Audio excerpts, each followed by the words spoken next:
pokażę. Witam Was serdecznie na nowym tutorialu, gdzie będziemy się uczyć wyplatać wielkanocne jajo.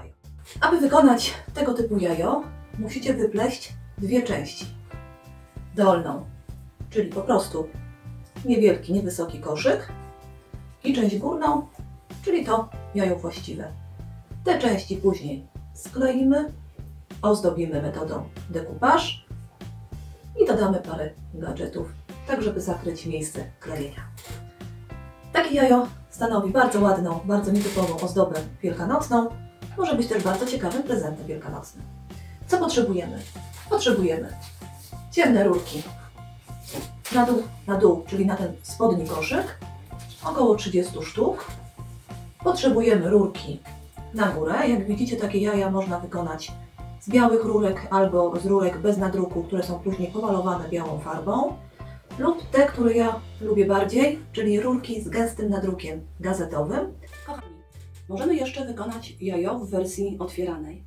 Po co otwieranej? Otóż do takiego jaja możecie włożyć słodycze, możecie włożyć jakąś małą niespodziankę i jajo umocowane za pomocą wstążeczki wręczyć jako prezent wielkanocny. Pokażę Wam, jak to wygląda. Wszystkie jaja są zawiązane, wstążeczka jest wyjmowana i górna część jest również wyplecionym jajem, tyle tylko, że nie jest umocowana na sztywno do koszyka. Koszyk wykonany jest oddzielnie z przeplecioną od spodu wstążką. Tu do środka wkładamy słodycze, tu możemy włożyć również i później przykrywając całość, łącząc, związujemy je za pomocą wstążki, mocujemy tak, żeby to nam się nie rozpadło gdzieś tam w czasie transportu czy w czasie wręczania. Później tą wstążeczkę można absolutnie zlikwidować i można mieć oddzielnie samą górę i oddzielnie koszyk, który będzie Wam służył również później po Wielkanocy do wielu innych celów. Zaczynamy od ułożenia 8 rurek, tak aby zacząć wyplatać dno koszyka. Jak zawsze w kształcie gwiazdy, w tej chwili 8-ramienny, tak? To jest 8 rurek po 2 rurki razem. Musimy zmierzyć tradycyjnie odległości, czy nasze rurki są ułożone w połowie, czy przecinają się w połowie. To jest ważne, żeby później nie zabrakło przy wyplataniu brzegu koszyka. Troszeczkę to trzeba przygnieść, wtedy zawsze łatwiej nam się to wykonuje. I jak zawsze zaginamy jedną rurkę w połowie, zahaczamy gdziekolwiek i zaczynamy wyplatać splotem ósemkowym. Przez dwie rureczki, 2 rurki traktujemy jako rurkę osnowy. Tak zrobimy przynajmniej 5 rządków.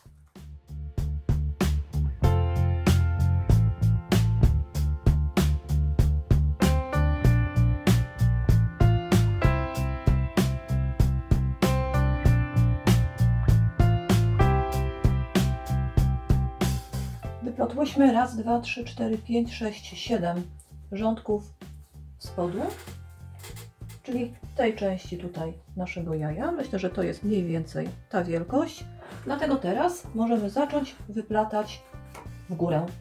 Czyli wszystkie nasze rurki osnowy będziemy pod małym kątem zaginać do góry.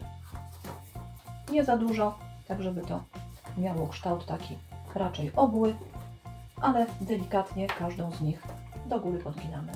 I dalej pleciemy splotem ósemkowym.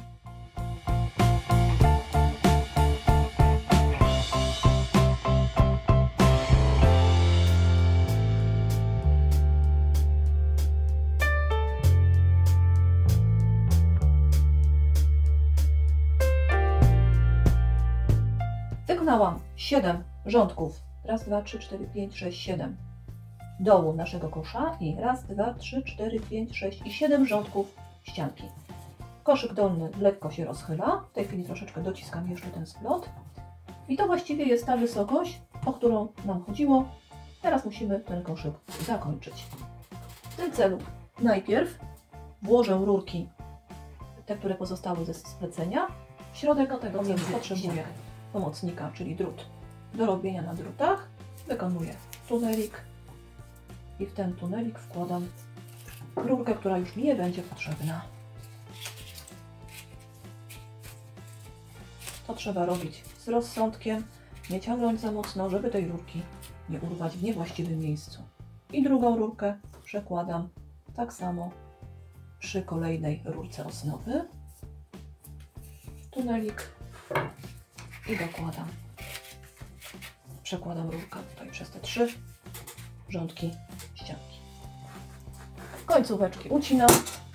Tutaj się nie musicie wysilać na jakąś wielką staranność, bo to będzie w środku jaja, które będzie niewidoczne. I teraz zakończamy pojedynczym warkoczem. Pamiętacie? 3 etapami. Pierwszy to wszystkie rurki w prawo i do przodu.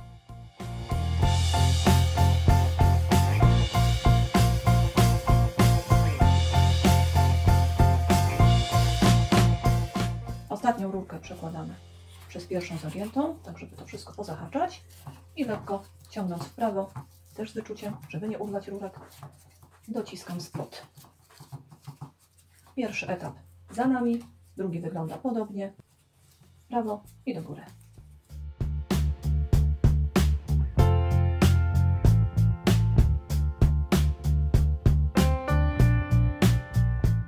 Ostatnia rurka musi wejść w oczko, które zrobiła rurka pierwsza. I etap trzeci, czyli włożenie rurek pomiędzy 2 rurki, czyli w oczko powstałe z 2 poprzednich ruchów.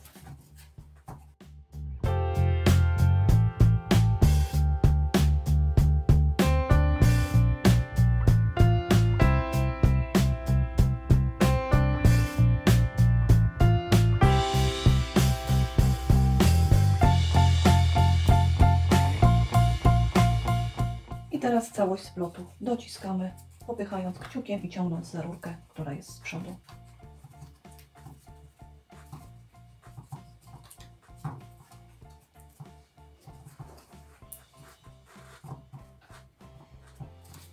W ten sposób uzyskaliśmy koszyk, dolną część naszej ozdoby wielkanocnej.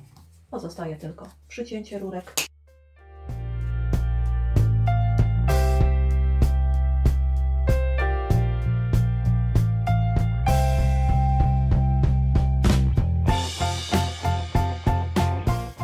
Jeszcze tylko wsunięcie ich pod spód i podklejenie klejem.